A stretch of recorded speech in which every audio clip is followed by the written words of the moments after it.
How to set up a watch party on Amazon.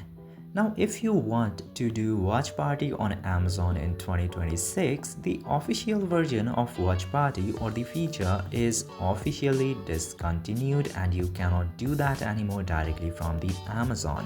Now, the secondary options that you can do is try to change regions and see if those features are still available in some of the regions, but I don't think that will fix the issue for most of the people. So what you can do is to use third-party website, in-app integrations and extensions. You just simply need to open your browser and search any of the extension that gives you the option to host any of the watch party in Amazon, Netflix or any other website, and you can open that website in order to do that. For example, let's take Teleparty. You can also add extensions of Teleparty in your Google Chrome. You just simply need to go here, and from this application you can integrate it with the Amazon, Netflix, YouTube, Disney, Hulu, any of the platform that you would like. From this, you just simply need to get the application of Teleparty, and from there you can host a watch party directly using this application. So this is how you can set up a watch party in Amazon. I hope this video was informative. If yes, don't forget to hit that subscribe button.